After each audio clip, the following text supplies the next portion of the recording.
नमस्कार। आज का दिन अत्यंत गौरव का दिन है, परम सौभाग्य का दिन है कि आज माननीय प्रधानमंत्री श्री नरेंद्र मोदी जी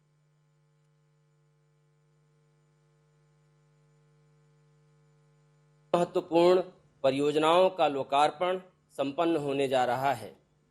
ये सभी परियोजनाएं विशेषतः कोसी रेल महासेतु न केवल बिहार के लिए अपितु समस्त देश के लिए बहुत बड़ी सौगात है।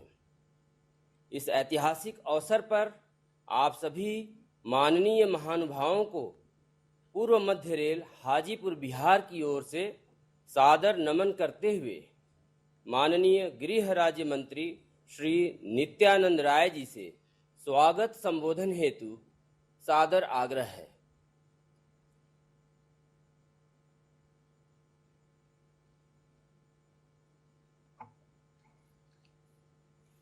बिहार के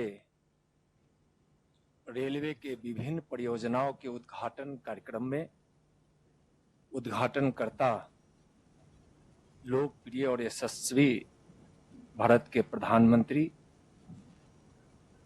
माननीय प्रधानमंत्री आदरणीय श्री नरेंद्र मोदी जी, इस अवसर पर उपस्थित बिहार के महामहिम राज्यपाल श्री फग्गू चौहान जी, बिहार के माननीय मुख्यमंत्री श्री नीतीश कुमार जी, माननीय केंद्रीय रेल मंत्री श्री पीयूष गोयल जी, भारत सरकार में कैबिनेट मंत्री माननीय श्री रामविलास पासवान जी, माननीय श्री रविशंकर जी, माननीय गिरिराज जी, बिहार के माननीय उप मुख्यमंत्री श्री सुशील कुमार मोदी जी, केंद्रीय महिला बाल विकास राज्य मंत्री बहन सुश्री देवाश्री चौधरी जी, बिहार प्रदेश के प्रदेश अध्यक्ष भारतीय जनता पार्टी के और माननीय सांसद डॉक्टर श्री संजय जायसवाल जी, बिहार सरकार के माननीय मंत्रीगण, माननीय सांसदगण, माननीय विधायकगण, इस कार्यक्रम में विभिन्न स्थानों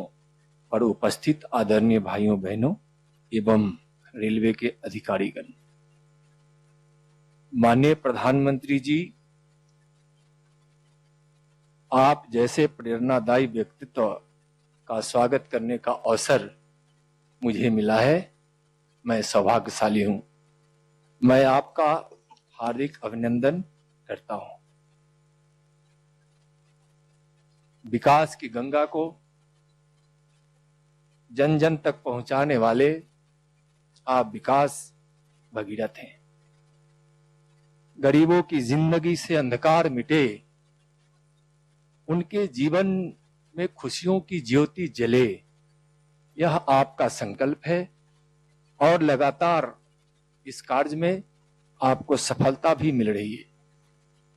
विवेकानंद जी जब विदेश दौरे पे गए थे तो विदेश यात्रा के दौरान किसी ने उनको भूखा और बेबस देश का सन्यासी कहा था। उस समय विवेकानंद ने एक भविष्यवाणी की थी कि मैं वर्तमान में खड़ा होकर 21वीं सदी का भारत देख रहा हूं, जिस भारत में न कोई भूखा है, न कोई बेबस है, न कोई बेघर है, न कोई अशिक्षित है। जैसा हम सब जानते हैं कि विवेकानंद जी के बचपन का नाम नरेंद्र था। एक नरेंद्र ने भविष्यवाणी की थी और दूसरा नरेंद्र आदरणीय आप विवेकानंद की उस भविष्यवाणी को पूरा कर रहे हैं। विवेकानंद ने कहा था कि विश्व कल्याणिनी भारत मां विश्व गुरु बनेगी और अपने विश्व बंधुत्व और शांति कल्याण का संदेश से पूरे दुनिया में गुंजयमान होगी। 21वीं सदी है, आपके नेतृत्व में भारत विश्व गुरु बनने की ओर बढ़ चला है। आप गरीबों के मसीहा हैं। आपके अनेकों रूप को देश और दुनिया देख रही है। कोरोना के युद्ध के सफल मार्गदर्शक के रूप में, देश के चौकीदार के रूप में। मन की बात में जब आप जनसंवाद करते हैं तो एक जनसंवादी के रूप में अनुच्छेद 370 धारा हटाने वाले एक दृढ़ संकल्पी व्यक्तित्व के रूप में, वहीं अयोध्या की धरती पर लेटकर भगवान श्री राम के चरणों में साष्टांग नमन, आपकी इस भक्ति भाव मर्यादा के आप पुजारी हैं, इस रूप को भी दुनिया देख रही है। महाकुंभ के समय गरीब स्वच्छता ग्रही मां का पांव पखारने वाले कर्मयोगी संवेदनशील रूप को तो वहीं लेह के वीर जवानों के बीच जाना, और आपकी बानी हम वो लोग हैं जो बांसुरीधारी श्री कृष्ण की पूजा करते हैं, वहीं सुदर्शन चक्रधारी श्री कृष्ण को भी अपना आदर्श मानते हैं। आपका शांति और शौर्य का यह संदेश दुनिया सुनी है। ऐसे अनेकों रूप को देश और दुनिया देख रही है। आप आज बिहार को बड़ी सौगात दे रहे हैं। वैसे बार बार आप बिहार को बड़ी बड़ी सौगातें देते रहते हैं। पहले भी 1,25,003 करोड़ का विशेष पैकेज जो बिहार के विकास का वाहक बना, पीएम केयर फंड से 500 बेड का कोविड केयर हॉस्पिटल दिए, जिसमें 250 वेंटिलेटर, एक हॉस्पिटल आईसीयू बेड है। पिछले 1-2 सप्ताह में पहले की भांति फिर किसानों, मत्स्य पालकों, पशुपालकों, माताओं और बहनों के लिए अनेकों योजनाओं का सौगात दिए हैं। आज रेलवे की अनेकों सौगात बिहार को दे रहे हैं। कोसी रेल पुल तो वरदान ही है जो मिथिला, कोसी और सीमांचल के को तो जोड़ेगा ही, साथ साथ बिहार और देश के कई हिस्सों को भी जोड़ेगा। माननीय प्रधानमंत्री जी, राष्ट्रकवि रामधारी दिनकर जी की एक पंक्ति है कि मानव जब जोर लगाता है तो पत्थर पानी बन जाता है। मानव जब जोर लगाता है पत्थर पानी बन जाता है।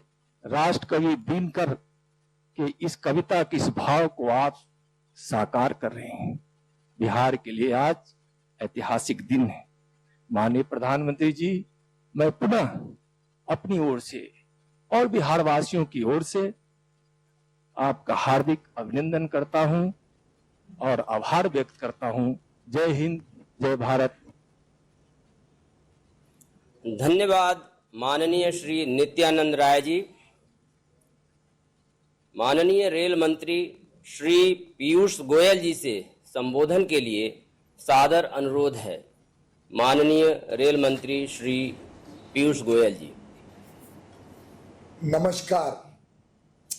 विश्व के सबसे बड़े लोकतंत्र के लोकप्रिय नेता परम आदरणीय प्रधानमंत्री श्री नरेंद्र मोदी जी, बिहार के महामहिम राज्यपाल श्री फागू चौहान जी, माननीय मुख्यमंत्री और पूर्व रेल मंत्री माननीय श्री नीतीश कुमार जी, बिहार राज्य के उप मुख्यमंत्री माननीय श्री सुशील कुमार मोदी जी, उपस्थित केंद्र और राज्य के मंत्रीगण, सांसद, विधायक, अतिथिगण, भाइयों और बहनों, आज का दिन बिहार के स्वर्णिम इतिहास में एक महत्वपूर्ण अध्याय साबित होने वाला है। 1934 के भूकंप ने बिहार के कोसी क्षेत्र को मिथिलांचल से अलग कर दिया। जिस बिहार को भूकंप ने बांट दिया, उसी को माननीय प्रधानमंत्री श्री मोदी जी के अटक प्रयासों से आज फिर जोड़ा जा रहा है। 2014 से ही माननीय प्रधानमंत्री श्री नरेंद्र मोदी जी को बिहार की विशेष चिंता रही है। उन्हें यहां के लोगों के प्रति संवेदना है और बिहार के चौमुखी विकास के लिए उन्होंने भागीरथ कार्य किए हैं। उनके सबका साथ सबका विकास मंत्र से प्रेरणा लेकर केंद्र और राज्य डबल इंजन के भांति मिलकर कई परियोजनाओं को पूरा कर रही है।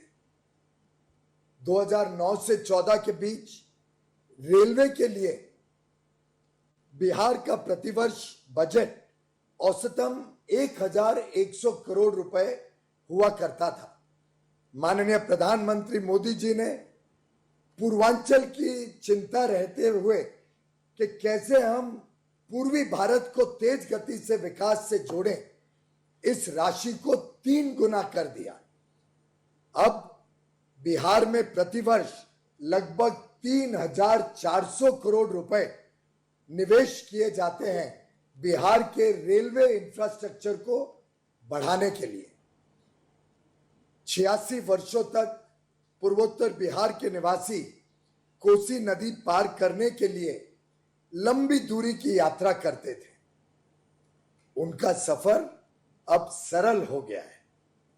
मिथिलांचल और कोसी क्षेत्र को पुनः सीधे रेल मार्ग से जोड़ने के लिए आज से सुपौल, आसनपुर, कुपाहा के बीच ट्रेन सेवा का शुभारंभ माननीय प्रधानमंत्री जी के कर कमलों द्वारा किया जा रहा है।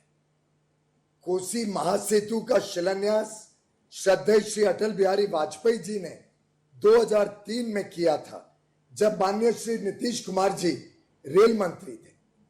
पिछले 6 वर्षों में प्रधानमंत्री जी ने लगातार इस प्रोजेक्ट की कार्यशैली पे निगरानी रखी, लगातार इसकी रिव्यू करते रहे, मॉनिटरिंग करते रहे, हम सबको मार्गदर्शन देते रहे और इस 6 वर्षों में तेज गति से इस काम को आगे बढ़ाया गया, जिससे आज हम उद्घाटन के लिए उपस्थित हुए हैं। यह सेतु कृषि प्रधान बिहार के विकास में अहम भूमिका निभाने वाला है। इससे प्रदेश की सामाजिक तथा आर्थिक गतिविधियों में वृद्धि होगी। यह सेतु न सिर्फ 2 स्थानों को जोड़ेगा, बल्कि आपके अपनों को और नजदीक लाएगा। आज कुल 2700 करोड़ रुपए के अलग अलग 12 परियोजनाओं का उद्घाटन होने जा रहा है, जिसमें कोसी सेतु के अलावा 2 नई लाइनें, एक तीसरी लाइन, एक इलेक्ट्रिक लोको शेड, गेज परिवर्तन और 5 रेल खंडों का विद्युतीकरण शामिल है। इससे बिहार के विकास में तेजी से वृद्धि आएगी। इससे यह बिहार का प्रगति पथ बनेगा। बिहार की प्रगति के डेडिकेटेड फ्रेट कॉरिडोर, रेलवे स्टेशनों का सौंदर्यीकरण, गुड शेड्स का सुधार और अन्य काम भी तेज गति से किए जा रहे हैं। मेक इन इंडिया के तहत हमने मधेपुरा में इलेक्ट्रिक इंजन की फैक्ट्री और मरौरा में डीजल लोकोमोटिव फैक्ट्री का भी निर्माण किया है, जिससे दोनों क्षेत्रों में तेज गति से विकास की लहर छा गई है। माननीय प्रधानमंत्री जी, आपको इस बात को जानकर खुशी होगी कि सितंबर 2020 के महीने में अभी तक समस्त भारत में फ्रेट यानी माल ढुलाई का जो हमारा काम रहता है, उसमें पिछले वर्ष के पहले 17 दिन, सितंबर के 17 दिन के तुलना में 14% की वृद्धि हुई है। इससे यह साफ पता चलता है कि भारत में आर्थिक गतिविधियां फिर से तेज गति से बढ़ने लगी हैं। मालगाड़ियों की जो गति है, स्पीड है, वो भी अभी 2 गुनी हो गई है, जिससे सामान आधे समय में पहुंच जाता है अपने स्थान पर। भारत के इतिहास में पहली बार आपकी प्रेरणा से किसान रेल भी चलाई जा रही है। सबसे पहली किसान रेल दानापुर से देवलाली के बीच शुरू हुई, जिससे किसान अपने पैदावार कम समय में देश के कोने कोने तक पहुंचा पाएंगे। माननीय प्रधानमंत्री श्री नरेंद्र मोदी जी के मार्गदर्शन में और माननीय नीतीश कुमार जी और सुशील कुमार मोदी जी के कुशल नेतृत्व में सरकार भविष्य में भी ऐसे ही तेज गति से बिहार का विकास करते रहेगी। ये हम सबका संकल्प है, प्रतिबद्धता है। आपने आज इस कार्यक्रम में समय दिया, इसके लिए पूरा रेल परिवार आपका कृतज्ञ है। बहुत बहुत धन्यवाद माननीय प्रधानमंत्री जी, नीतीश जी, मोदी जी और सभी माननीय अतिथिगण। धन्यवाद माननीय रेल मंत्री महोदय। आदरणीय प्रधानमंत्री जी की प्रेरणा से भारतीय रेल देश के विकास में सतत योगदान दे रही है। विगत 6 वर्षों में भारतीय रेल द्वारा बिहार में किए गए मुख्य विकास कार्यों की झलकियां लघु फिल्म आपके समक्ष सादर प्रस्तुत हैं। Video film. सुपरफास्ट एक्सप्रेस अपने निर्धारित समय पर चल रही है। भारतीय रेलवे हर समय है गतिमान, क्योंकि इसके कांधे पर है आपकी उम्मीदें, आपके सपने और आपको शीघ्र और सुरक्षित मंजिल तक पहुंचाने की चाह। तभी तो रेलवे अपने इंफ्रास्ट्रक्चर को करती रहती है लगातार मजबूत और लाती है नए नए बदलाव। जहां पिछले 6 सालों में रेलवे ने प्रधानमंत्री नरेंद्र मोदी के कुशल मार्गदर्शन में हासिल की हैं कई उपलब्धियां, और इन्हीं उपलब्धियों में से एक है मेक इन इंडिया के तहत मधेपुरा में स्थित इलेक्ट्रिक लोको फैक्ट्री, जहां बना था 12,000 हॉर्स पावर का पहला made in India electric engine. अब यहां 24,000 करोड़ रुपए के पूंजी निवेश से बनाए जाएंगे 800 इलेक्ट्रिक लोको, जो बढ़ाएगा रेल की परिवहन क्षमता।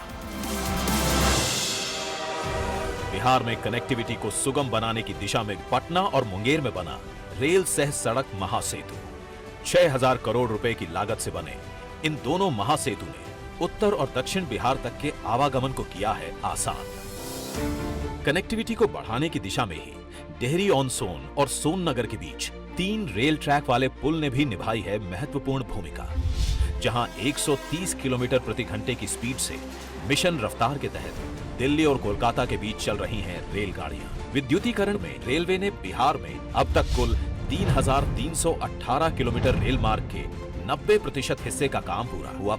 रेलवे ने पिछले 6 सालों में 9,000 करोड़ रुपए के निवेश से बिहार में नई लाइन तथा आमान परिवर्तन का व्यापक स्तर पर किया है काम। 1,150 करोड़ रुपए लागत वाले 23 रोड ओवर ब्रिज का निर्माण भी हुआ है पूरा। भारतीय रेलवे के आधुनिकीकरण से आज बिहार में स्टेशनों की बदली है सूरत। अब यहाँ एयरपोर्ट की तरह हुई है प्रकाश व्यवस्था, क्विक वाटरिंग सिस्टम, वातानुकूलित प्रतीक्षालय। बिहार में तरक्की के कदम को बढ़ाती रेल कनेक्टिविटी जल्द ही अंतर्राष्ट्रीय होगी। इसके लिए जयनगर को जोड़ा गया है जनकपुर से। रक्सौल से काठमांडू तक रेल लाइन का भी जल्द शुरू होगा निर्माण। लोक संस्कृति को बढ़ावा देने में महत्वपूर्ण ट्रेनों के बाहरी भाग पर लगाई गई मिथिला पेंटिंग ने स्थानीय कला को दी अंतर्राष्ट्रीय पहचान। लगभग 300 किलोमीटर का ईस्टर्न फ्रेट कॉरिडोर बिहार से होकर गुजरेगा, जो इस क्षेत्र में लाएगा बड़ा निवेश। बिहार बढ़े, तरक्की के नए आसमान को छुए, इसलिए कई कार्य प्रगति पर भी हैं, जिसमें 1,000 किलोमीटर के लगभग नई लाइन, गया और सोनपुर में 250 करोड़ रुपए की लागत से मेमू कार शेड, भागलपुर में गंगा नदी के ऊपर नया रेल पुल, मोकामा बरौनी के मध्य दोहरी लाइन के नए रेल पुल का निर्माण शामिल है। अपने कई प्रोजेक्ट्स के माध्यम से रेलवे ने बिहार में खोले हैं रोजगार के अनेकों द्वार। आपकी हर यात्रा हो शुभ यात्रा, इसलिए रेलवे ने 6 सालों में बिहार में कई असंभव से दिखने वाले कामों को संभव बनाकर आत्मनिर्भर भारत की दिशा में अपने मजबूत कदम बढ़ा दिए हैं। जय हिंद। माननीय उप मुख्यमंत्री श्री सुशील कुमार मोदी जी से संबोधन हेतु विनम्र आग्रह है। देश के लोकप्रिय प्रधानमंत्री आदरणीय श्री नरेंद्र मोदी जी, बिहार के महामहिम राज्यपाल श्री फागू चौहान जी, बिहार के माननीय मुख्यमंत्री श्री नीतीश कुमार जी, भारत सरकार के माननीय मंत्री श्री रामविलास पासवान जी, माननीय रेल मंत्री श्री पीयूष गोयल जी, बिहार सरकार के माननीय मंत्री श्री विजेंद्र यादव जी, भारत सरकार एवं बिहार सरकार के मंत्रीगण, सांसद, विधायक, विधान पार्षद एवं रेलवे के वरिष्ठ अधिकारीगण एवं मित्रों, बहनों और भाइयों, आदरणीय प्रधानमंत्री जी, बिहार को यह सौभाग्य है कि बिहार ने देश को 8 रेल मंत्री अब तक देने का काम किया है। और मैं याद कराना चाहूँगा कि जब श्री अटल बिहारी वाजपेयी देश के प्रधानमंत्री थे और नीतीश जी रेल मंत्री थे, उसमें बिहार के लिए 3 मेगा पुल की घोषणा की गई थी। लेकिन उसके बाद 10 वर्षों तक जो सरकार आई, उसने इन सारे कामों को ठंडे बस्ते में डाल दिया था। लेकिन आपके प्रधानमंत्री बनने के बाद इन तीनों मेगा पुल के निर्माण में गति आई और आज दीघा, सोनपुर और गंगा नदी पर मुंगेर में जो रेल पुल है वो आपके कार्यकाल में प्रारंभ हो सका। और आज कोसी नदी पर 86 वर्षों के बाद रेल पुल और रेल का परिचालन प्रारंभ हो रहा है। इतना ही नहीं, प्रधानमंत्री जी, मढ़ौरा एवं मधेपुरा में इंजन के कारखाने का कॉन्ट्रैक्ट आपके प्रधानमंत्री बनने के बाद 2015 में फाइनल हुआ और आपके ही कार्यकाल में दोनों जगह इंजन का उत्पादन प्रारंभ हुआ है।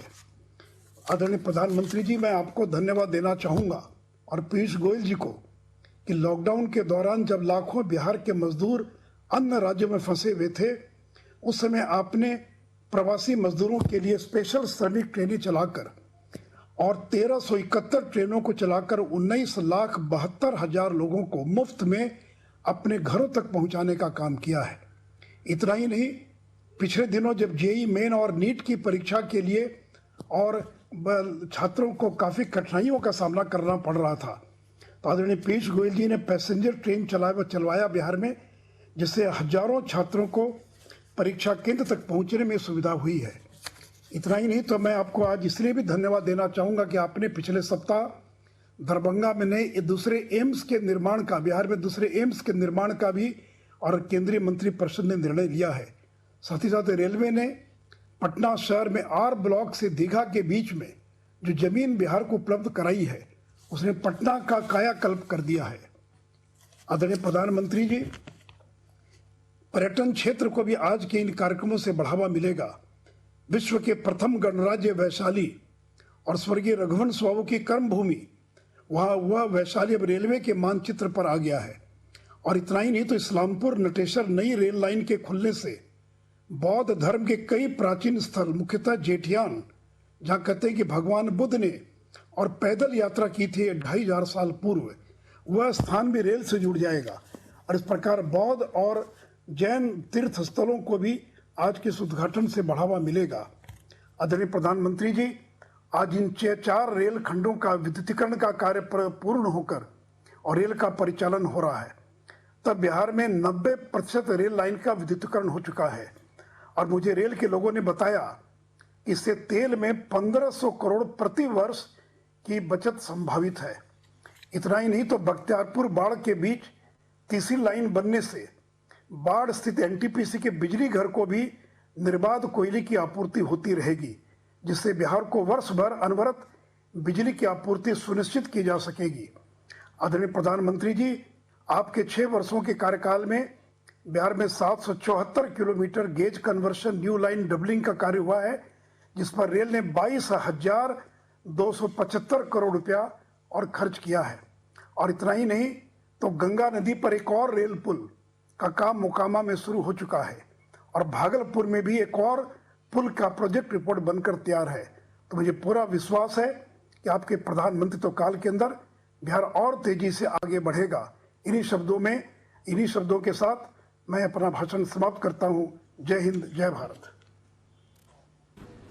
धन्यवाद माननीय उप मुख्यमंत्री महोदय। बिहार के माननीय मुख्यमंत्री श्री नीतीश कुमार जी से संबोधन हेतु विनम्र निवेदन है। आदरणीय प्रधानमंत्री श्री नरेंद्र मोदी जी, बिहार के महामहिम राज्यपाल श्री फागू चौहान जी, केंद्रीय रेल मंत्री श्री पीयूष गोयल जी, बिहार के माननीय उप मुख्यमंत्री श्री सुशील कुमार मोदी जी, इस कार्यक्रम में उपस्थित माननीय केंद्रीय मंत्री श्री रविशंकर प्रसाद जी, श्री गिरिराज सिंह जी, श्री नित्यानंद राय जी, वीडियो कॉन्फ्रेंसिंग के माध्यम से जुड़े इस कार्यक्रम में उपस्थित अन्य सभी माननीय मंत्रीगण, माननीय सांसदगण, माननीय विधायकगण, माननीय विधान पार्षदगण, सभी जनप्रतिनिधिगण, सम्मानित नेतागण, केंद्र सरकार एवं राज्य सरकार के सभी अधिकारीगण, रेलवे बोर्ड एवं इस सेंट्रल रेलवे के यहाँ उपस्थित सभी अधिकारीगण, बहनों एवं भाइयों, मैं आज के इस कार्यक्रम में सबसे पहले आदरणीय प्रधानमंत्री जी को बधाई देता हूं। 17 सितंबर उनका जन्मदिन है। कल भी हम लोगों ने बधाई दी है। पूरा सप्ताह आपका जन्मदिन मनाया जा रहा है, इसके लिए मैं विशेष तौर पर आपको बधाई देता हूं, शुभकामना देता हूं। और आज 18 तारीख से अब मलमास मेला की शुरुआत हो गई। और जो मलमास मेला राजगीर, जो ऐतिहासिक जगह है, बहुत पौराणिक जगह है, उन्हीं जगहों पर आज से इसकी शुरुआत होती है। और उसके बारे में यह अवधारणा है, हम लोग बचपन से सुने हैं कि 33 करोड़ देवी देवता राजगीर में ही आ जा करके आवास करते हैं और उसी को ध्यान में रख करके लोग वहां जाते हैं बहुत बड़ी संख्या में हमेशा। इस बार तो खैर ये जो पीरियड है कोरोना वायरस के चलते उस तरह से लोग नहीं जा पाएंगे, लेकिन इस अवसर पर जो एक इतनी बड़ी संख्या में लोग वहां जाते रहे हैं, कुंड में स्नान करते रहे हैं, और वहां पर का एक बैतरनी पार करने का है कि अगर बैतरनी पार कर जाएंगे तो उनको मोक्ष की प्राप्ति होगी।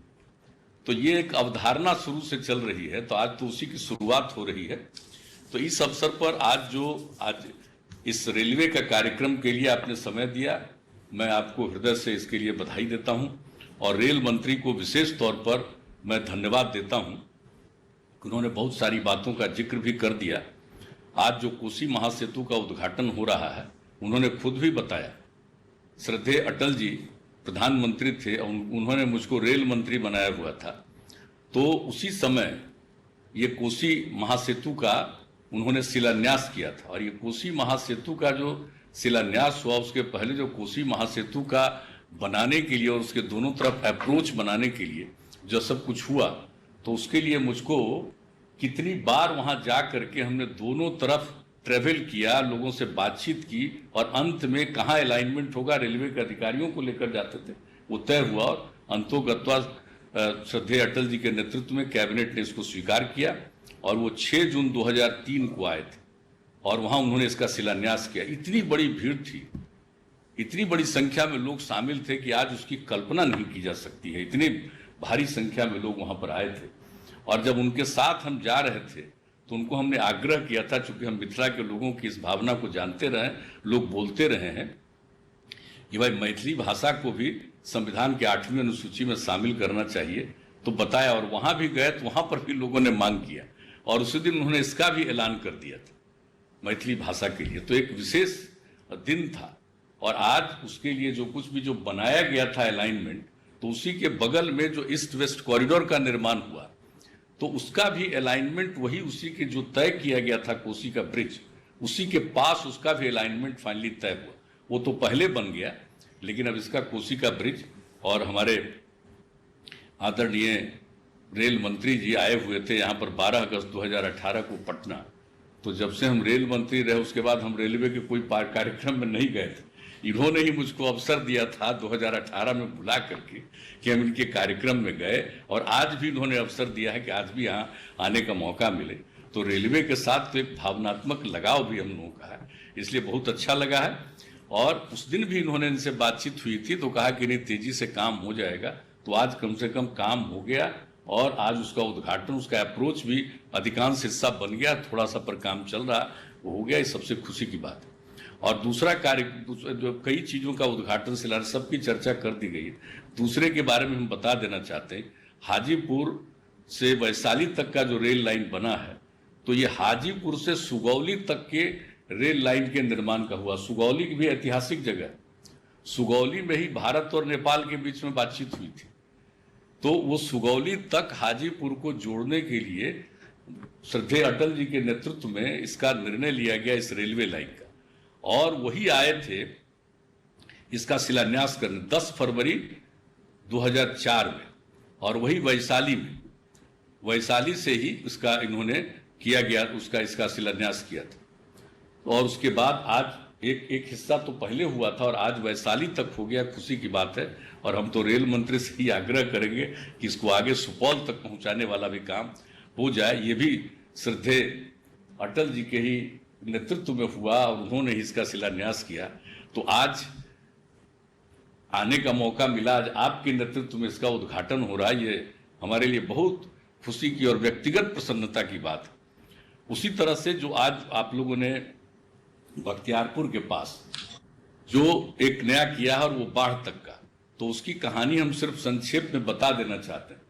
ये जो बाढ़ में एनटीपीसी का बना पावर प्लांट बनने का निर्णय हुआ, उसके पीछे जान लीजिए हम लोगों के साथ श्रद्धेय अटल जी की सरकार में पीआर कुमार मंगलम मंत्री थे, और वो मंत्री थे ऊर्जा मंत्री।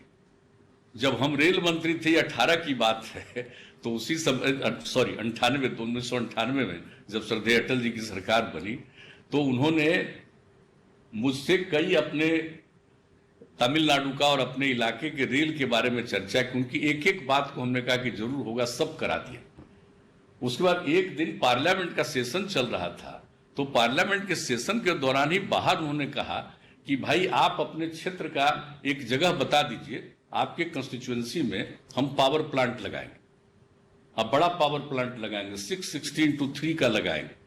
तो मुझे सुखद आश्चर्य हुआ कि भाई उस समय तो नियम बना हुआ था कि जो कोल एरिया है वहीं पर ये पावर प्लांट लगेगा, और उससे तो 250 किलोमीटर से भी ज्यादा दूर है। ये कह रहे हैं पावर प्लांट लगेगा, मुझको बड़ा सुखद आश्चर्य हुआ। और बहुत जल्दी उन्होंने कहा कि आप बताइए एरिया। हमने बता दिया कि पटना के 20 किलोमीटर पूरब से लेकर के आगे 80-90 किलोमीटर में वो देख लें, एक तरफ रेलवे लाइन है, एक तरफ रोड है, और रोड के ठीक बगल में उत्तर साइड में गंगा नदी है।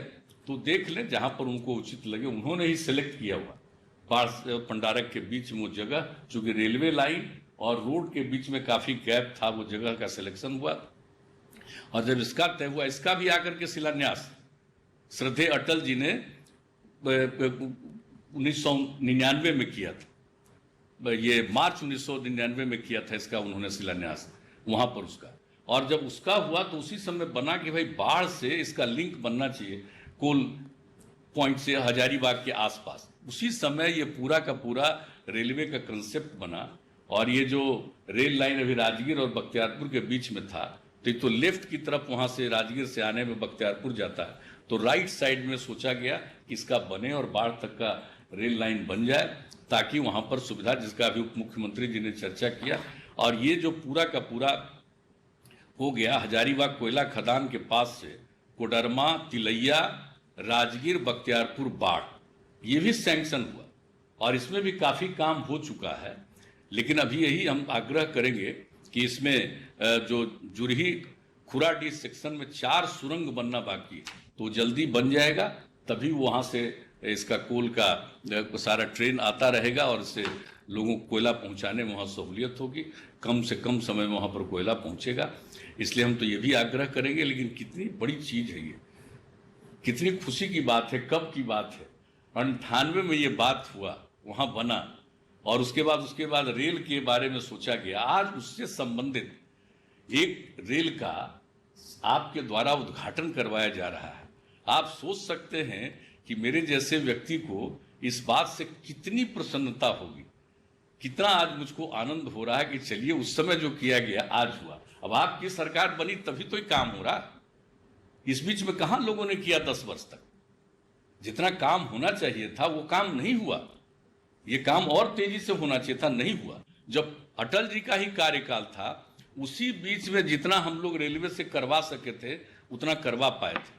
और आज जो आपने उद्घाटन किया है भतुआ इस्लामपुर रेलखंड का, उसको आगे जो बढ़ाए हैं आप लोग, ये इस्लामपुर वाले को लाइन को नटेसर तक।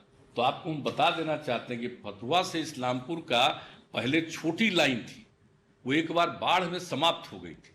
लोगों की इच्छा थी बने, तो हम लोगों ने इसको रेल मंत्रालय से तय कर दिया और अंत में फतुहा से हम लोगों ने इस्लामपुर तक का रेल लाइन बनवा दिया। और जब उसका उद्घाटन हुआ, इतनी लोगों को खुशी हुई थी। और उसी समय हम लोगों ने सोचा था कि जो चूंकि पटना से गया हम लोग जो जाते हैं, उसका सबसे पुराना जो रोड था वो फतुहा इस्लामपुर होते ही गया जाता था। तो जब फतुहा और इस्लामपुर रेलवे लाइन बन गया, तब हमारे मन में ये बात आई कि रोड है अगर इस्लामपुर से गया तक, तो रेल भी लाइन होना चाहिए। और उसी को रेल लाइन बनाने के लिए ही जो रास्ता तय किया गया, आज उसी का नटेसर तक का काम पूरा हो गया। अब फतुहा इस्लामपुर नटेसर होते हुए गया पहुंचने का, क्योंकि राजगीर से तो आगे हम लोग नटेसर से आगे तक का तिलैया तक का काम करवा चुके हैं पहले से। तो अब बहुत अच्छा है। और इस तरह का जो आज हो रहा है, कितनी हम लोगों को इस सबसे खुशी है। और इसके अलावे बहुत सारा काम आज करवाया गया है, बहुत सारी योजनाओं को पूरा किया गया है। लेकिन मुझे तो बहुत प्रसन्नता है कि ये सब काम तेजी से हो रहा है।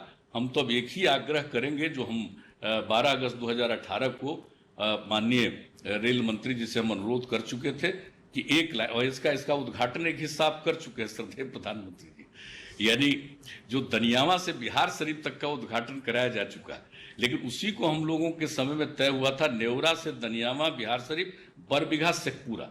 और ये लाइन था कि ये जो खंड है, ये पूरा का पूरा, ये पीयूष गोयल से जैसे अनुरोध किया था, ये क्यूल से दानापुर आने का जो रास्ता, एक तीसरा रास्ता बनाया गया। और जो अभी क्यूल से दानापुर की दूरी है, उससे 9 किलोमीटर कम है। और इतना ज़्यादा अब मतलब कि मालगाड़ियों का आवागमन होता था।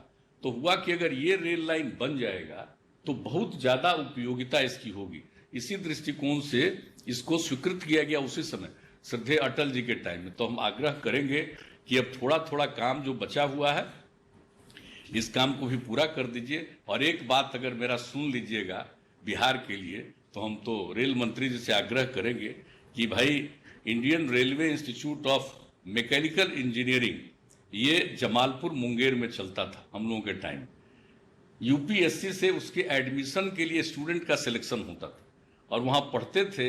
तो जो मैकेनिकल इंजीनियर जो उसमें पास करते थे और उनका नौकरी लग जाता था रेलवे में, वो उनका जो स्टाइल था, जो हम लोगों ने देखा कि ये सब जमालपुर और मुंगेर के पढ़े हुए हैं और वहाँ से ये मैकेनिकल इंजीनियर हैं, उनमें कितना गौरव का भाव रहता था मन में। हम तो आग्रह करेंगे कि रुक गया है, इसको फिर से चालू करवा दीजिए। और चाहिए तो एक आध और बढ़ा दीजिए, इलेक्ट्रिकल को भी बढ़ा दीजिए। इतना ज़्यादा जो इलेक्ट्रिकल के बारे में बात कर रहे हैं, लेकिन ये पुरानी चीज़ है। अगर आप इस बात को मानिएगा, हमने उस बार भी कहा था, आज भी हम आपसे अनुरोध यही करेंगे कि इस बात को भी देखिएगा। लेकिन ये तो एक अलग विषय है। लेकिन जितना काम रेल मंत्रालय के द्वारा करवाया जा रहा है, मैं इसके लिए उन्हें हृदय से बधाई देता हूँ। और जो काम आपने अभी बताया कि जितनी राशि का हम खर्च कर रहे हैं, हम लोगों को पूरा भरोसा है कि और बहुत तेजी से सारी योजनाओं का काम पूरा होगा। और इससे बिहार के लोगों को तो फायदा होगा ही, लेकिन देश भर के लोगों को फायदा होगा, क्योंकि बिहार बीच में है और उससे आने जाने वाले लोगों को भी बहुत ज़्यादा सहूलियत होगी, लोगों को सुविधा होगी। और रेलवे के द्वारा जो मदद किया गया, मैं उसके लिए भी बधाई देता हूँ। जिस समय लॉकडाउन का समय चल रहा था, हमारे मजदूर जो बाहर थे, उनको लाने के लिए जो इतनी बड़ी संख्या में आपने विशेष रेलगाड़ियों का परिचालन कराया, उससे बहुत बड़ी संख्या में करीब 22-23 लाख की संख्या में हमारे बाहर से आए। हमारे उप मुख्यमंत्री जी प्रवासी कह रहे थे, हम हाथ जोड़ करके प्रार्थना करेंगे, इस देश में कोई प्रवासी नहीं है, देश पूरे देशवासियों का है। एक राज्य का कोई दूसरे राज्य में जाएगा तो प्रवासी नहीं है, ये तो अपने देश का वासी है। इसलिए खैर, लेकिन अपने राज्य के लोग जो दूसरे राज्य में गए काम करने के लिए, वहाँ फंस गए, तो वहाँ से आने में तो रेलवे ने सचमुच बहुत दिक्कत थी। अगर रेलगाड़ी नहीं चलवाते आप, तो इतनी दिक्कत थी, किस तरह से लोग आ रहे थे, कहीं कोई पैदल चल रहा था तो कोई किस प्रकार से चल रहा था, कितनी कठिनाई हो रही थी। तो मैं इसके लिए तो जरूर, आज जो कार्यक्रम रेल का हो रहा, तो मैं भी अपनी तरफ से भी, जो उप मुख्यमंत्री जी ने कहा, मैं भी इस बात के लिए मैं विशेष तौर पर बधाई देता हूं और आज के इस कार्यक्रम के लिए विशेष तौर पर मैं आपका अभिनंदन करता हूं और श्रद्धेय प्रधानमंत्री जी ने आज के लिए भी जो समय दिया है इसके लिए मैं उनका भी अभिनंदन करता हूं और अपनी बात समाप्त करता हूं। बहुत बहुत धन्यवाद। धन्यवाद माननीय मुख्यमंत्री श्री नीतीश कुमार जी। आज लोकार्पित होने वाली समस्त परियोजनाओं पर लघु फिल्म आपके समक्ष सादर प्रस्तुत है। लोहे की दो पटरियों के बीच भागती रेलवे, हर दिन लाखों को उनकी मंजिल तक पहुंचाती रेलवे। तभी तो कोविड-19 जैसी बड़ी बाधा का सामना करते हुए भी ईस्ट सेंट्रल रेलवेज (ECR) ने शुरू किए थे कई नए काम और इसी का लाभ मिलने जा रहा है बिहार वासियों को। प्रधानमंत्री देने जा रहे हैं बिहार वासियों को एक साथ कई सारी सौगातें। कोसी महासेतु जो करेगा 86 सालों के बाद मिथिला और कोसी क्षेत्र के मिलन को संभव। ये जोड़ेगा निर्मली और सरायगढ़ को। इसकी कुल लागत है 516 करोड़ रुपए। सहरसा से कोसी रेल महासेतु होते हुए आसनपुर कुपहा के बीच ट्रेन सेवा का उद्घाटन। हाजीपुर घोसवर वैशाली नई रेल लाइन। विश्व का प्रथम गणराज्य वैशाली पाएगा स्थान रेल मानचित्र पर और मिलेगा पर्यटन को बढ़ावा। इस्लामपुर नटेसर नई रेल लाइन। रेलवे लाइन गुजरेगी खुदागंज, हरसिंगरा और कटारी स्टेशन होकर। गौतम बुद्ध से जुड़े ये पवित्र स्थान आएंगे रेल मानचित्र पर और होंगे बुद्धिस्ट रेल सर्किट में शामिल। मुजफ्फरपुर सीतामढ़ी रेल मार्ग, कटिहार न्यू जलपाईगुड़ी रेल मार्ग, ये नॉर्थ ईस्टर्न स्टेट्स का गेटवे है। जयनगर दरभंगा समस्तीपुर, समस्तीपुर खगड़िया रेल मार्ग, शिवनारायणपुर भागलपुर रेल मार्ग। बढ़ेगी रेलगाड़ियों की रफ्तार। करनौती बख्तियारपुर लिंक बाईपास तथा बाढ़ और बख्तियारपुर के बीच तीसरी लाइन। लागत 240 करोड़ रुपए। ये सालाना 10 मिलियन टन कोयले की आवश्यकता वाले एनटीपीसी बाढ़ के मेगा पावर प्लांट में कोयले की निर्बाध आपूर्ति को सुनिश्चित करेगी। 150 साल पुराने किऊल रेल पुल के समानांतर नए किऊल रेल पुल का निर्माण और इसके यार्ड का अत्याधुनिक इलेक्ट्रॉनिक इंटरलॉकिंग द्वारा रीमॉडलिंग। लागत 86 करोड़ रुपए। मौजूदा 150 साल से अधिक पुराने रेल पुल के समानांतर नए रेल पुल का निर्माण। इससे होगा पटना भागलपुर, पटना देवघर, गया भागलपुर रेल मार्गों पर यातायात सुगम। महत्वपूर्ण शहर लखीसराय को मिले नए प्लेटफॉर्म। साथ ही अब 304 रूट के साथ किऊल लखीसराय यार्ड हुआ अत्याधुनिक इलेक्ट्रॉनिक इंटरलॉकिंग प्रणाली से लैस। Electric locomotive shed Barauni. इसमें अत्याधुनिक इलेक्ट्रिक इंजनों का होगा अनुरक्षण, जिनसे मिलेगी बिहार में चलने वाली ट्रेनों को रफ्तार। बिहार की तस्वीर बदल रही है तेजी से और भारतीय रेल कर रहा है इसमें महत्वपूर्ण योगदान। तभी तो कोविड-19 के मुश्किल समय में देश भर से बिहार लौटे प्रवासी मजदूरों को इन परियोजनाओं ने दिया रोजगार का अवसर, जिसके कारण ये इतनी जल्दी हो सकी पूरी। इन प्रोजेक्ट्स के कारण खुल रही हैं चहुं ओर विकास की नई राहें और बिहार बढ़ाएगा कदम आत्मनिर्भर भारत की ओर। आज इन सभी परियोजनाओं को प्रधानमंत्री नरेंद्र मोदी कर रहे हैं राष्ट्र को समर्पित। साथ ही वे विद्युतीकृत रेल मार्ग पर परिचालन भी करेंगे शुरू।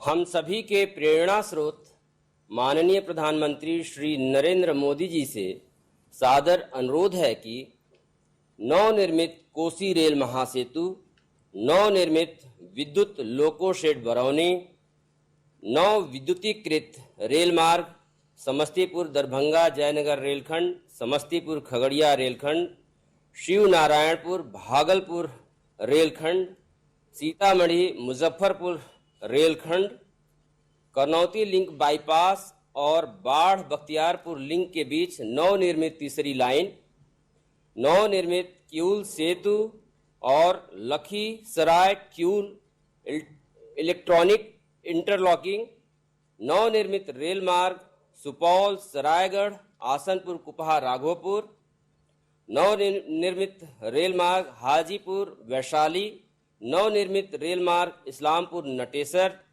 नव विद्युतीकृत रेल मार्ग कटिहार न्यू जलपाईगुड़ी, नव विद्युतीकृत रेल मार्ग सीतामढ़ी मुजफ्फरपुर को अपने कर कमलों द्वारा रिमोट बटन दबाकर राष्ट्र को समर्पित करें। माननीय प्रधानमंत्री जी।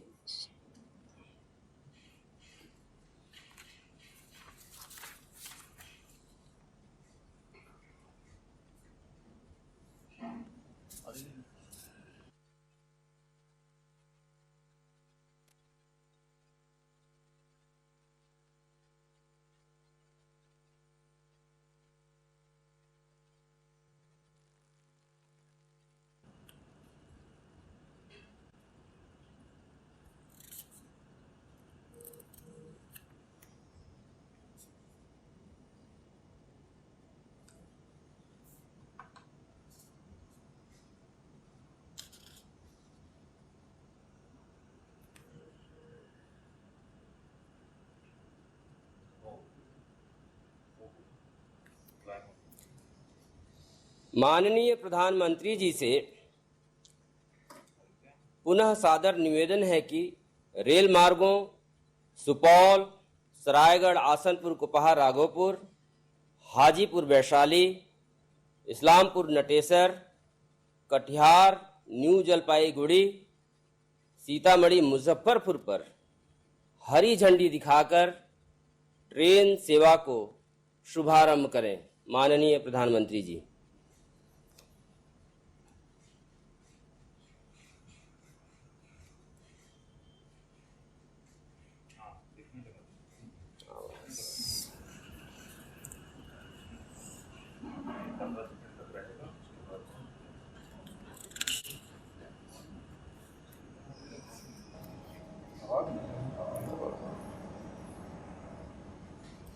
स्टार्ट नहीं हो रहा।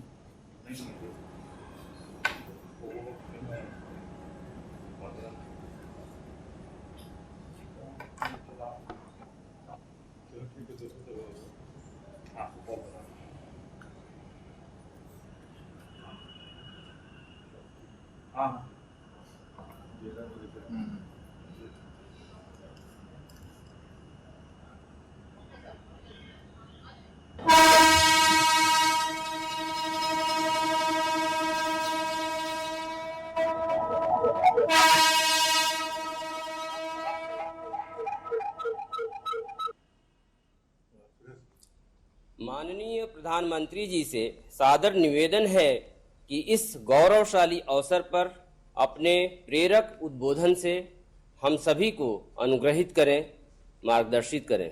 माननीय प्रधानमंत्री जी। बिहार के राज्यपाल श्री फागू चौहान जी,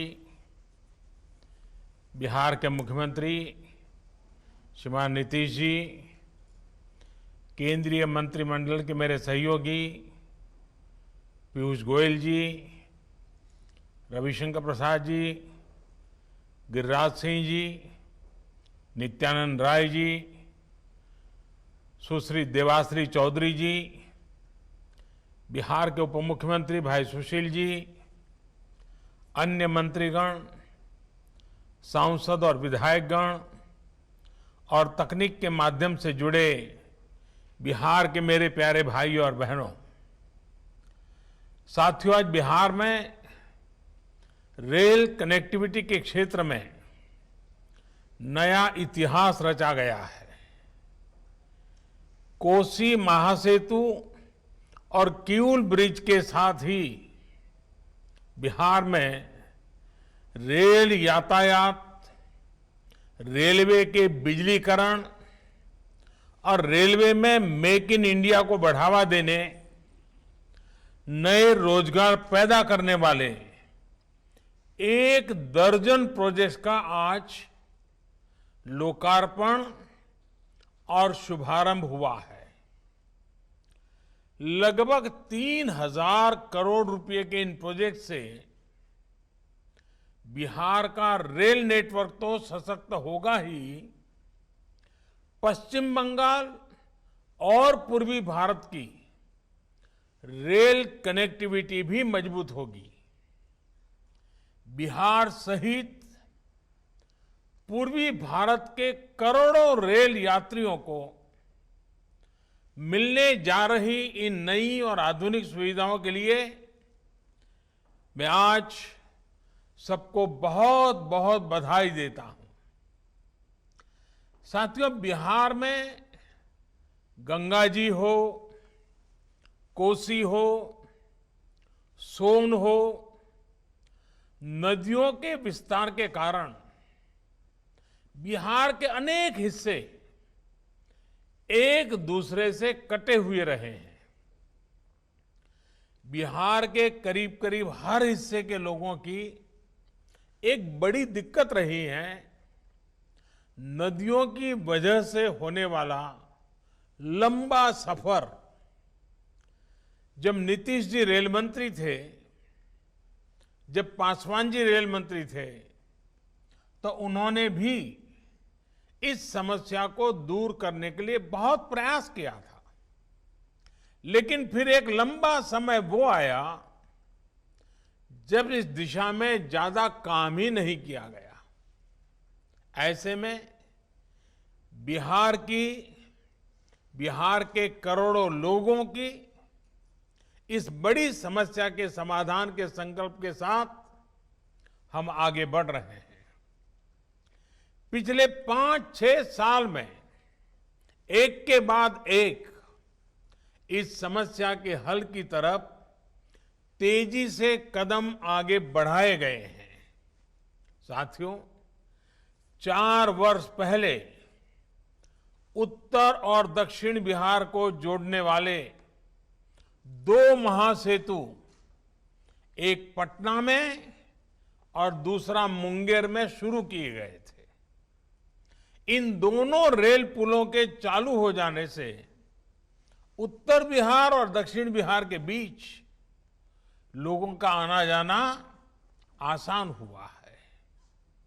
खासकर उत्तर बिहार के क्षेत्र जो दशकों से विकास से वंचित थे, उन्हें विकास के लिए नई गति मिली है। आज मिथिला और कोसी क्षेत्र को जोड़ने वाला महासेतु और सुपौल आसनपुर कुपहा रेल रूट भी बिहार वासियों की सेवा में समर्पित है। साथियों, लगभग 8.5 दशक पहले भूकंप की एक भीषण आपदा ने मिथिला और कोसी क्षेत्र को अलग थलग कर दिया था। आज ये संयोग ही है कि कोरोना जैसी वैश्विक महामारी के बीच इन दोनों अंचलों को आपस में जोड़ा जा रहा है। मुझे बताया गया है कि इसके आखिरी चरण के कार्यों में दूसरे राज्यों से आए श्रमिक साथियों ने भी बहुत सहयोग किया है। वैसे ये महासेतु और ये प्रोजेक्ट श्रद्धेय अटल जी और नीतीश बाबू का ड्रीम प्रोजेक्ट भी रहा है। जब 2003 में नीतीश जी रेल मंत्री थे और श्रद्धेय अटल जी प्रधानमंत्री, तब नई कोसी रेल लाइन परियोजना की परिकल्पना की गई थी। इसका उद्देश्य यही था कि मिथिला और कोसी क्षेत्र के लोगों की दिक्कतों को दूर किया जाए। इसी सोच के साथ 2003 में अटल जी द्वारा इस परियोजना का शिलान्यास किया गया था।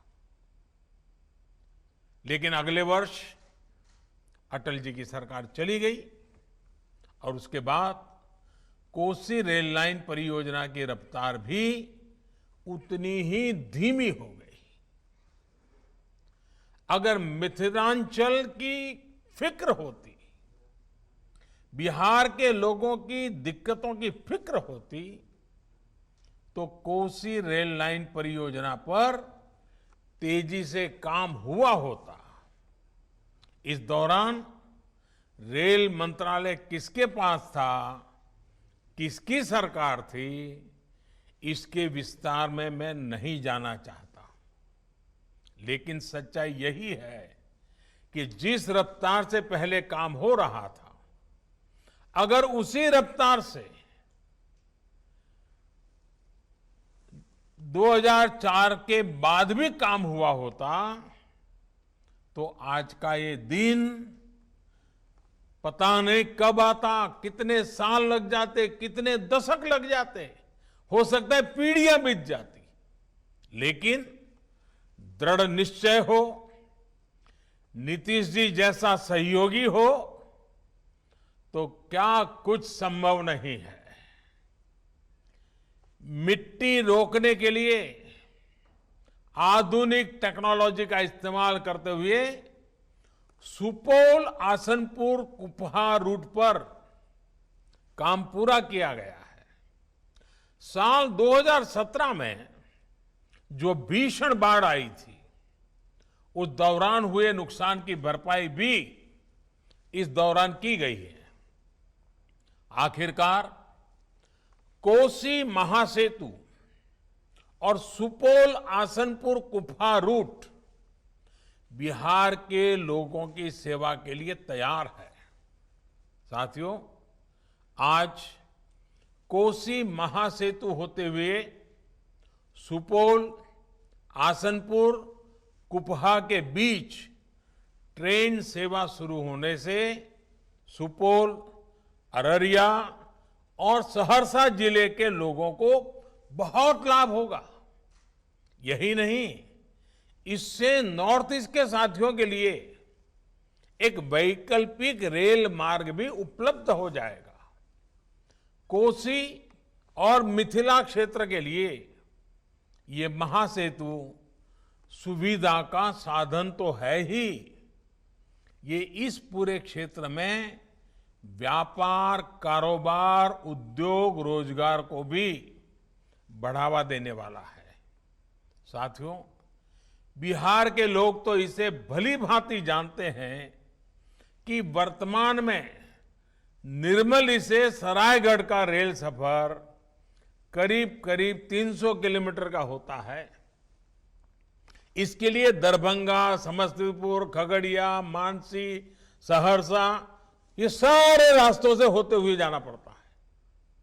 अब वो दिन ज्यादा दूर नहीं जब बिहार के लोगों को 300 किलोमीटर की ये यात्रा नहीं करनी पड़ेगी। 300 किलोमीटर की ये दूरी सिर्फ 22 किलोमीटर में सिमट जाएगी। 8 घंटे की रेल यात्रा सिर्फ आधे घंटे में ही पूरी हो जाए करेगी। यानी सफर भी कम, समय की भी बचत और बिहार के लोगों के धन की भी बचत होगी। साथियों, कोसी महासेतु की हर तरफ किऊल नदी पर नई रेल इलेक्ट्रॉनिक इंटरलॉकिंग की सुविधा शुरू होने से इस पूरे रूट पर सुविधा और रफ्तार दोनों बढ़ने वाली है। इस नए रेल पुल के निर्माण से झाझा से पंडित दीनदयाल उपाध्याय जंक्शन तक मेन लाइन पर 100-125 किलोमीटर प्रति घंटा की गति से अब ट्रेन चल पाएगी। इलेक्ट्रॉनिक इंटरलॉकिंग के चालू होने से हावड़ा दिल्ली मेन लाइन पर ट्रेनों के आने जाने में आसानी होगी, अनावश्यक देरी से राहत मिलेगी और रेल यात्रा अधिक सुरक्षित होगी। साथियों, बीते 6 साल से भारतीय रेल को नए भारत की आकांक्षाओं और आत्मनिर्भर भारत की अपेक्षाओं के अनुरूप ढालने का प्रयास किया जा रहा है। आज भारतीय रेल पहले से कहीं अधिक स्वच्छ है। आज भारतीय रेल के ब्रॉडगेज रेल नेटवर्क को मानव रहित फाटकों से मुक्त कर पहले से कहीं अधिक सुरक्षित बनाया जा चुका है। आज भारतीय रेल की रफ्तार तेज हुई है। आज आत्मनिर्भरता और आधुनिकता की प्रतीक वंदे भारत जैसी भारत में बनी ट्रेनें रेल नेटवर्क का हिस्सा होती जा रही है। आज देश के अनछुए हिस्सों को रेल नेटवर्क के साथ जोड़ने की, रेल मार्गों के चौड़ीकरण और बिजलीकरण की व्यवस्था का तेजी से विस्तार हो रहा है। साथियों, रेलवे के आधुनिकीकरण के इस व्यापक प्रयास का बहुत बड़ा लाभ बिहार को और पूरे पूर्वी भारत को मिल रहा है। बीते कुछ सालों में मेक इन इंडिया को बढ़ावा देने के लिए मधेपुरा में इलेक्ट्रिक लोको फैक्ट्री और मढ़ौरा में डीजल लोको फैक्ट्री स्थापित की गई। इन दोनों परियोजनाओं से बिहार में लगभग 44,000 करोड़ रुपए का निवेश हुआ है। ये सुनकर हर बिहारवासी को गौरव होगा कि आज बिहार में 12,000 हॉर्स पावर के सबसे शक्तिशाली विद्युत इंजन बन रहे हैं। बरौनी में बिजली के इंजनों के रखरखाव के लिए बिहार का पहला लोको शेड भी काम करना शुरू कर चुका है। बिहार के लिए एक और बड़ी बात यह है कि आज बिहार में रेल नेटवर्क के लगभग 90% हिस्से का बिजलीकरण पूरा हो चुका है। बीते 6 साल में ही बिहार में 3,000 किलोमीटर से अधिक के रेल मार्ग का बिजलीकरण हुआ है।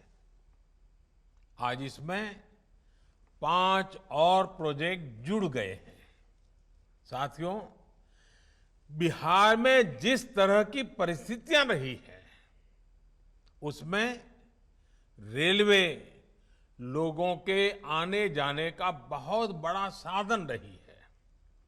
ऐसे में बिहार में रेलवे की स्थिति को सुधारना केंद्र सरकार की सर्वोच्च प्राथमिकताओं में से एक रहा है।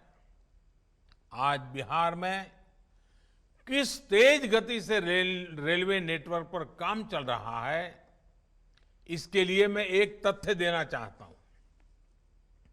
2014 से पहले के 5 सालों में लगभग 325 किलोमीटर रेल लाइन कमीशन हुई थी।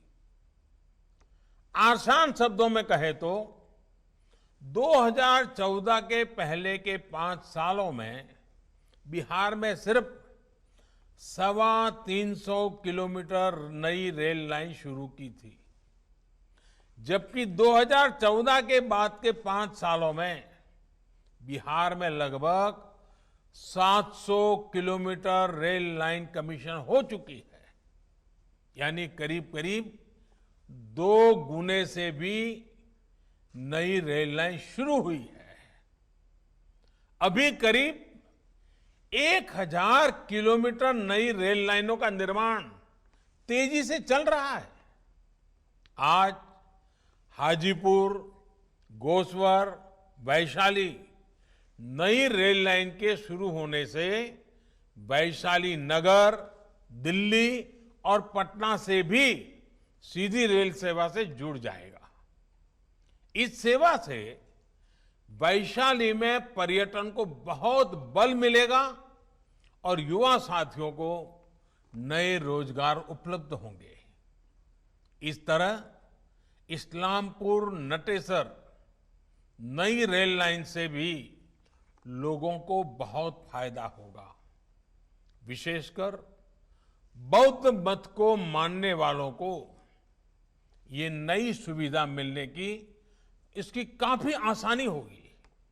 साथियों, आज देश में मालगाड़ी और यात्री गाड़ी दोनों के लिए अलग अलग ट्रैक बनाने की व्यापक व्यवस्था यानी डेडिकेटेड फ्रेट कॉरिडोर्स पर भी तेजी से काम चल रहा है। इससे बिहार में करीब 250 किलोमीटर लंबा डेडिकेटेड फ्रेट कॉरिडोर बन रहा है जो बहुत जल्द पूरा होने वाला है। इस व्यवस्था से ट्रेनों में होने वाली देरी की समस्या भी कम होगी और सामान की ढुलाई में होने वाली देरी भी बहुत कम हो जाएगी। साथियों, जिस तरह से कोरोना के संकट काल में रेलवे ने काम किया है, रेलवे काम कर रही है, उसके लिए मैं भारतीय रेल के लाखों कर्मचारियों को, हमारे साथियों को उनकी विशेष प्रशंसा करता हूं। देश के लाखों श्रमिकों को श्रमिक स्पेशल ट्रेनों के माध्यम से सुरक्षित घर पहुंचाने के लिए रेलवे ने दिन रात एक कर दिया था। स्थानीय स्तर पर श्रमिकों को रोजगार देने में भी रेलवे बड़ी भूमिका निभा रहा है। कोरोना काल में भारतीय रेल की यात्री सेवा भले ही कुछ समय के लिए रुक गई थी, लेकिन रेल को सुरक्षित और आधुनिक बनाने का काम तेज गति से चलता रहा। देश की पहली किसान रेल यानी पटरी पर चलता हुआ कोल्ड स्टोरेज भी बिहार और महाराष्ट्र के बीच कोरोना काल में ही शुरू किया गया। साथियों, ये कार्यक्रम भले रेलवे का है, लेकिन रेलवे के साथ ही ये लोगों के जीवन को आसान बनाने और बेहतर बनाने के प्रयास का भी आयोजन है। इसलिए मैं एक और विषय की चर्चा भी आज आपके बीच करना चाहता हूं, जो बिहार के लोगों के स्वास्थ्य से जुड़ा है। नीतीश जी की सरकार बनने से पहले तक बिहार में इक्का दुक्का मेडिकल कॉलेज हुआ करते थे। इससे बिहार में मरीजों को तो भारी दिक्कत थी ही, बिहार के मेधावी युवाओं के भी मेडिकल की पढ़ाई के लिए दूसरे राज्यों का रुख करना पड़ता था। आज बिहार में 15 से ज्यादा मेडिकल कॉलेज हैं, जिससे अनेक बीते कुछ वर्षों में ही बनाए गए हैं। कुछ दिन पहले ही बिहार में एक नए एम्स की भी स्वीकृति दे दी गई है। ये नया एम्स दरभंगा में बनाया जाएगा। इस नए एम्स में 750 बेड का नया अस्पताल तो बनेगा ही, इसमें एमबीबीएस की 100 और नर्सिंग की 60 सीटें भी होगी। दरभंगा में बनने वाले इस एम्स से हजारों नए रोजगार भी सृजित होंगे। साथियों, देश के किसानों के कल्याण की दिशा में, कृषि सुधारों की दिशा में कल देश के लिए बहुत ही महत्वपूर्ण दिन था। कल विश्वकर्मा जयंती के दिन लोकसभा में ऐतिहासिक कृषि सुधार विधेयक पारित किए गए हैं। इन विधेयकों ने हमारे अन्नदाता किसानों को अनेक बंधनों से मुक्ति दिलाई है। आजादी के बाद किसानों को किसानी में एक नई आजादी देने का काम हुआ है। इन सुधारों से किसानों को अपनी उपज बेचने में और ज्यादा विकल्प मिलेंगे और ज्यादा अवसर मिलेंगे। मैं देश भर के किसानों को इन विधेयकों के पारित होने पर बहुत बहुत बधाई देता हूं। किसान और ग्राहक के बीच जो बिचौलिए होते हैं, जो किसानों की कमाई का बड़ा हिस्सा खुद ले लेते हैं, उनसे बचाने के लिए विधेयक लाए जाने बहुत आवश्यक थे। ये विधेयक किसानों के लिए रक्षा कवच बनकर के आए हैं। लेकिन कुछ लोग, जो लोग दशकों तक देश में शासन करते रहे हैं, सत्ता में रहे हैं, देश पर राज किया है, वो लोग किसानों को इस विषय पर भ्रमित करने की कोशिश कर रहे हैं, किसानों से झूठ बोल रहे हैं। साथियों, चुनाव के समय किसानों को लुभाने के लिए बड़ी बड़ी बातें करते थे, लिखित में करते थे, अपने घोषणा पत्र में डालते थे और चुनाव के बाद भूल जाते थे। और आज जब वही चीजें जो इतने दशकों तक देश में राज करने वाले लोगों के मैनिफेस्टो में है, वही चीजें भारतीय जनता पार्टी एनडीए सरकार कर रही है, किसानों को समर्पित हमारी ये सरकार कर रही है, तो ये भांति भांति के भ्रम फैला रहे हैं। जिस एपीएमसी एक्ट को लेकर अब ये लोग राजनीति कर रहे हैं, एग्रीकल्चर मार्केट के प्रावधानों में बदलाव का विरोध कर रहे हैं, उसी बदलाव की बात इन लोगों ने अपने घोषणा पत्र में भी लिखी थी। लेकिन अब जब एनडीए सरकार ने यह बदलाव कर दिया है, तो ये लोग इसका विरोध करने पर, झूठ फैलाने पर, भ्रम फैलाने पर उतर आए हैं। सिर्फ विरोध के लिए विरोध करने का ये एक के बाद एक अनेक उदाहरण सामने आ रहे हैं। लेकिन ये लोग ये भूल रहे हैं कि देश का किसान कितना जागृत है। वो ये देख रहा है कि कुछ लोगों को, किसानों को मिल रहे नए अवसर उनको पसंद नहीं आ रहे हैं। देश का किसान ये देख रहा है कि वो कौन से लोग हैं जो बिचौलियों के साथ खड़े हैं। साथियों, ये लोग एमएसपी को लेकर बड़ी बड़ी बातें करते थे, लेकिन कभी अपना वायदा पूरा नहीं किया। किसानों से किया ये वायदा अगर पूरा किसी ने किया है तो भाजपा एनडीए की वर्तमान सरकार ने पूरा किया है। अब ये दुष्प्रचार किया जा रहा है कि सरकार के द्वारा किसानों को एमएसपी का लाभ नहीं दिया जाएगा। ये भी मनगढ़ंत बातें कही जा रही हैं कि किसानों से धान, गेहूं इत्यादि की खरीद सरकार द्वारा नहीं की जाएगी। ये सरासर झूठ है, गलत है, किसानों के साथ धोखा है। हमारी सरकार किसानों को एमएसपी के माध्यम से उचित मूल्य दिलाने के लिए प्रतिबद्ध है। पहले भी थे, आज भी हैं, आगे भी रहेंगे।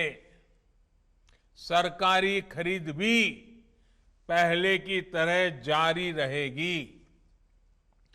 कोई भी व्यक्ति अपना उत्पादन जो भी वो पैदा करता है दुनिया में कहीं भी बेच सकता है, जहां चाहे वहां बेच सकता है।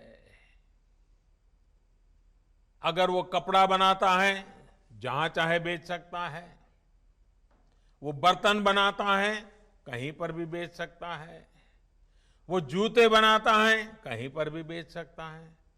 लेकिन एकमात्र केवल मेरे किसान भाई बहनों को इन अधिकारों से वंचित रखा गया था, मजबूर किया गया था। अब नए प्रावधान लागू होने के कारण किसान अपनी फसल वो देश के किसी भी बाजार में अपनी मनचाही कीमत पर बेच सकेगा।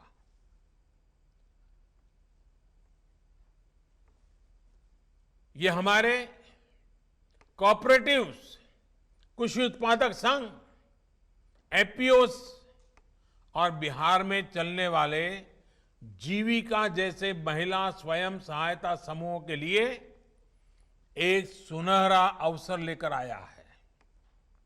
साथियों, नीतीश जी भी इस कार्यक्रम में मौजूद है। वो भली भांति समझते हैं कि एपीएमसी एक्ट से किसानों का क्या क्या नुकसान होता रहा है। यही वजह है कि बिहार का मुख्यमंत्री बनने के बाद अपने शुरुआती वर्षों में ही नीतीश जी ने बिहार में इस कानून को हटा दिया था। जो काम कभी बिहार ने करके दिखाया था, आज देश उस रास्ते पर चल पड़ा है। साथियों, किसानों के लिए जितना एनडीए शासन में पिछले 6 वर्षों में किया गया है, उतना पहले कभी नहीं किया गया। किसानों को होने वाली एक एक परेशानी को समझते हुए, एक एक दिक्कत को दूर करने के लिए हमारी सरकार ने निरंतर प्रयास किया है। देश के किसानों को बीज खरीदने में, खाद खरीदने में, अपनी छोटी छोटी जरूरतों को पूरा करने के लिए किसी से कर्ज न लेना पड़े, इसके लिए ही प्रधानमंत्री किसान कल्याण योजना शुरू की गई थी। इस योजना के तहत अब तक देश के 10 करोड़ किसानों के खाते में करीब करीब 1 लाख करोड़ रुपए, 1 लाख करोड़ रुपए सीधे किसानों के खाते में ट्रांसफर किए जा चुके हैं। कोई बिचौलिया नहीं। किसानों को पानी की दिक्कत ना हो, किसानों से अटकी पड़ी सिंचाई, दशकों से अटकी पड़ी सिंचाई, वो परियोजनाएं पूरी हो, इसके लिए प्रधानमंत्री कृषि सिंचाई योजना पर करीब 1 लाख करोड़ रुपए खर्च किए जा रहे हैं।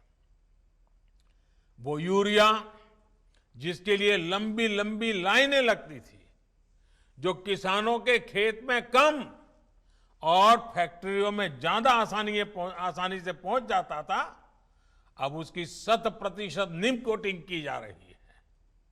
आज देश में बड़े स्तर पर कोल्ड स्टोरेज का नेटवर्क तैयार किया जा रहा है। फूड प्रोसेसिंग से जुड़े उद्योगों पर भारी निवेश किया जा रहा है। 1 लाख करोड़ रुपए का एग्रीकल्चर इंफ्रास्ट्रक्चर फंड बनाया जा रहा है। किसानों के पशुधन को बीमारियों से बचाने के लिए देशव्यापी अभियान भी चलाया जा रहा है।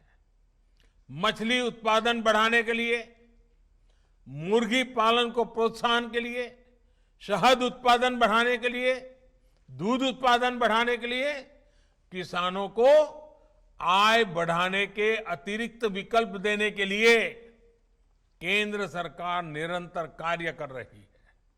साथियों, मैं आज देश के किसानों को बड़ी नम्रतापूर्वक अपनी बात बताना चाहता हूं, संदेश देना चाहता हूं। आप किसी भी तरह के भ्रम में मत पड़िए। इन लोगों से देश के किसानों को सतर्क रहना बहुत जरूरी है।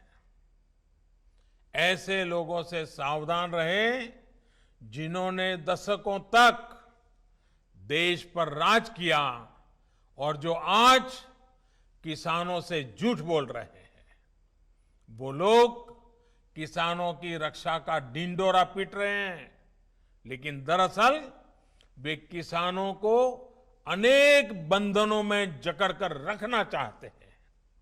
वो लोग बिचौलियों का साथ दे रहे हैं, वो लोग किसानों की कमाई को बीच में लूटने वालों का साथ दे रहे हैं। किसानों को अपनी उपज देश में कहीं पर भी किसी को भी बेचने की आजादी देना बहुत ऐतिहासिक कदम है।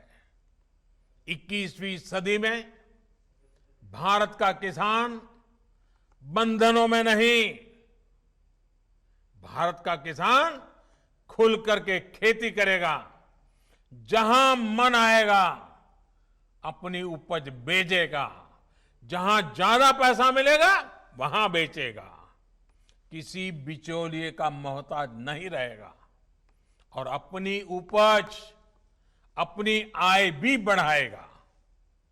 ये देश की जरूरत है और समय की मांग भी है।